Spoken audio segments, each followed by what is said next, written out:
Hello and welcome to my channel. If you're new here, what I like to do is to create videos that I would have found helpful when I first got out treasure hunting. Today's video is, I think it's men's jewelry. This is a package from an online auction site. I have been known to purchase them maybe a little too often, but that's what this one is. And I don't recall exactly what's in it. I think it's, aside from being men's jewelry, you will get to experience the reason that I grabbed this one. After shipping, this one ended up being like $28. Close to that. It was under 30. But let's just have a look what we have. This is nice wrapping.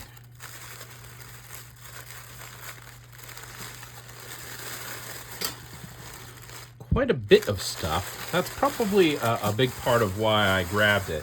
I tend to find that one of the strategies that it's worked well for me when it comes to buying online is to only buy things in big lots, because in big lots, even if whatever you're buying the auction for turns out not to be gold or silver or whatever it is you're hoping for, sometimes something else will be.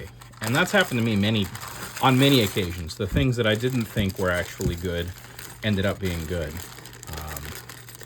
With this men's jewelry, though, I don't find too much of it is actually precious metals. But sometimes, and you're probably seeing it here right now if you're looking at what I'm looking at, but sometimes I think it is. So, yeah, this is probably why I grabbed this lot. Where's the other one? There's the other one.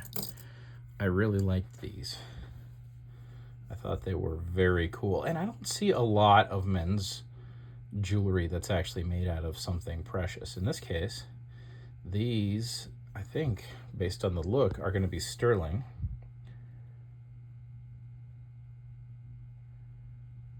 Hand-wrought sterling. Looks like there's some kind of little mark there.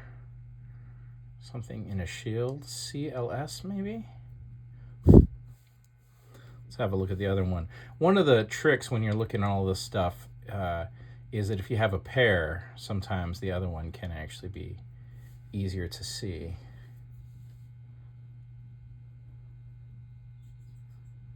There it is. Yeah, I think it's a little CLS and a shield. But I'll tell you what, I really like these. I think these are special. And sometimes I will grab an auction if there is something in there that I just want. And I suspect this is the reason that I grabbed this auction. So, not burying the lead in there. Then the question is there something else good? Because I think I see more silver.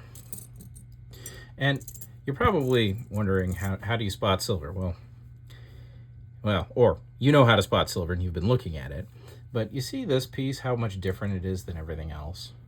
And you see all that black, and we got it here, all that black and that kind of let's see. So like this piece is real shiny. But then this piece kind of has a yellowish tint to it. And that's a good example of toned or, what would you say? With the coin collectors, they call it toning. But it's really just a tarnish. But let's see here. Was there another one? I thought there was two. Yeah, there are two of them. Awesome. Now, I don't know what that says, but it sure looks like it says something, doesn't it? Maybe we will be able to look that one up later, or someone in the comments can tell me. Please, if you are watching this and you're enjoying the content, make sure you hit that subscribe button. It really helps out the channel. And hit the like if you like what I'm doing with this. A lot of what I'm hoping to get out of these like unboxing videos is just to give you an idea of what to look for. If you're out at a garage sale or something and you see this, grab it, take a look. Now the question is, are these actually marked as sterling And I think they aren't. I don't think these are sterling. They are, however, silver. And would you look at that down there? Let's say 900 or 800. I think it says 900. 900. Let's double check on the other one. Interesting, that doesn't have it stamped in the same places, but it does have it there. 900. So those are 900 silver, which just means instead of 92.5, so this other pair here is going to be 92.5 silver. That's the sterling standard. These are 90%, which is sometimes called coin silver, but 900 is used in various places around the world for various reasons. So I don't know if I overpaid for these, but I really do like, well, I like these, and I think these are going to be fun to look up and learn about. All right, let's see what else we might have gotten in here, because there's clearly silver in this lot. Let's grab things that might be silver. I don't think so. What I'm going to do is, if you're ever digging through a bin of this stuff, one of the things you want to do is have a jeweler's loop for looking in, and then a magnet. I like this little stack. I'll make sure there's a link to these in the description. They're really cheap. You can get a whole bunch of them, which is good because I lose these things all the time. But they'll tell you real quick, you know, what, like here we have the silver doesn't react to the magnet, but here you can see there's steel in that, and there's steel in that, or iron. So we have a little American Legion tie clip, and the magnet can tell you real quick, you know, what might be silver and what might not be, or excuse me, what is certainly not going to be a precious metal. In this case, you can see how it's reacting. So that's pretty cool. It's a little mother of pearl and like faux wood, but it's not a precious metal. Let's see if the other one is in there. Oh, come on. Maybe not.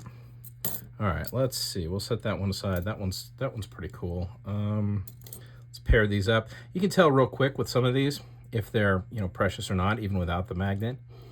This kind of patterning on the back is a good sign that it's just plate. The magnet will tell you real quick if you're not sure. And then once you have a set, you know, that's all the same stuff. So let's see. Let's just start grabbing these and see if any of them, like this one could theoretically be silver. The rest of them you can see are clearly plate. These ones I don't think are gonna be, but nope. Then we have that. I'm gonna set that one aside. I like that one. So that doesn't react. Now, that's not reacting, but this will react up here because there's steel inside of this. The little spring is steel. But since it doesn't react, let's have a closer look. We'll see. Is this plate? It sure looks like plate. Let's look at the quality of this. Yeah, so you can see here the quality isn't very high. It's just a little bit of acrylic that's glued in there. And if this were actually gold, and that much gold in particular, you'd be looking at some kind of real stone that was actually held in place by something other than glue. So learning the quality and learning the spot quality will give you a notion of what's what. There's a nice little tiger's eye tie tack. That's pretty cool. I'm gonna put that over in the cool pile. We have these ones they're gonna be nothing. After a while, you'll start to just know that something isn't actually gonna be precious metals. And in the case of these, I've never seen a pair like this that are not marked. Oftentimes they're marked inside there if they are a precious metal, but we clearly have a little bit of plate wearing off on the edges. All right, what other cool things do we have in here? Oh, let me zoom out so you're not getting motion sick from my video. Pair that one up. That's kind of interesting. What are the markings on that? Huh.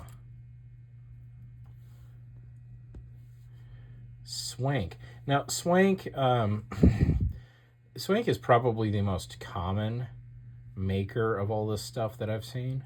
And aside from one piece, all of the swank that I've seen that's sterling or gold, well, I haven't seen any gold swank, but all of the swank sterling, which is very few and far between I've seen, is marked.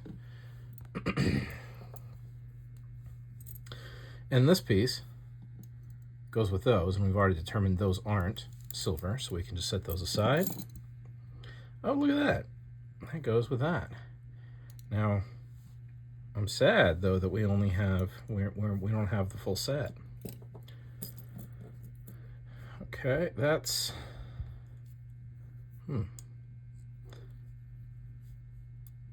So that's pretty thickly gold-plated. And for a second there, I was hoping that it was something, but the magnet reveals that it is, in fact, plate. Already saw that one.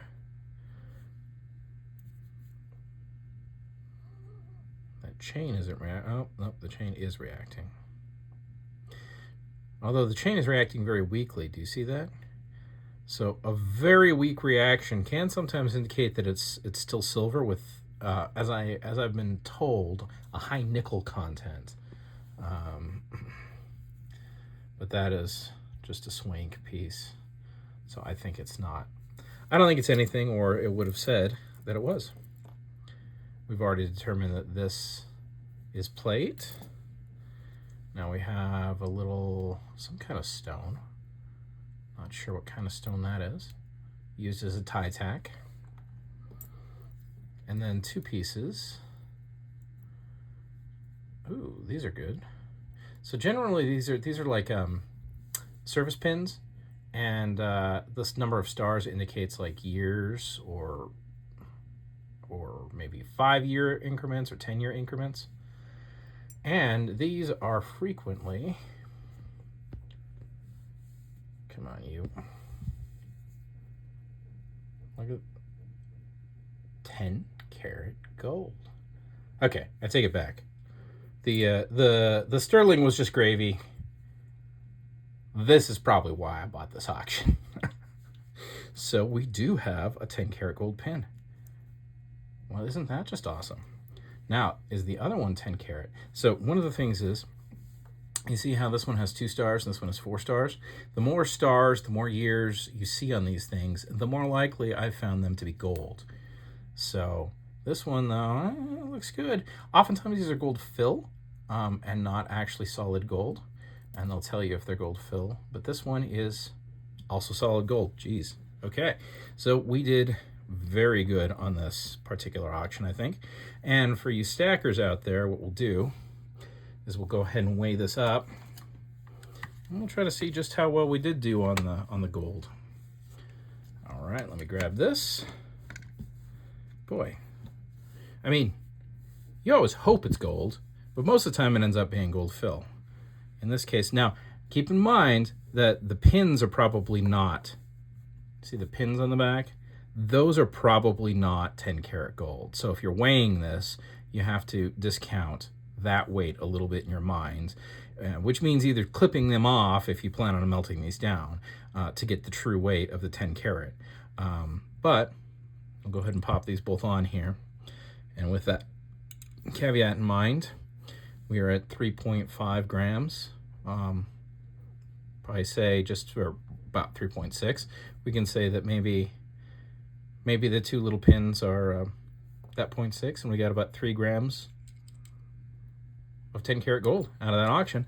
Oh, and I suppose we can check the sterling. What we got there? That one is, that pair is 8 grams. So, you know, about $8 just in sterling. And then this pair is, I think, heavier. I don't know if the scale will go up. 12, it's going to end up being, yeah, 12.5 grams, 12 grams. So another $12. So this was a very good lot. Now, I will say it's a gamble, though, because, like, these guys are usually more likely to be gold fill than to actually be 10-karat like this. So if you are looking at auctions like this, keep in mind it's a gamble. There's a reason that I will grab these when they're under my sort of gamble threshold, and that I won't actually grab them when they're asking a little more than I would prefer. In this case, though, I think we did pretty dang good. I'm pleased with it. And again, if you enjoyed the video, please let me know in the comments. Really helps out the channel. We're seeing what we can't do about growing a little bit. And if anyone knows anything about A, what this says, or B, what these ones are, I'd love to know. I am a little busy at the moment. I probably won't have time to research these for a while. So it's very likely that I won't actually know what they are when you're watching this video. So if you'd let me know, I would appreciate it. Have yourself a wonderful day, and I hope you can use this information to go out and find some treasure for yourself. Like this, I've been Thomas.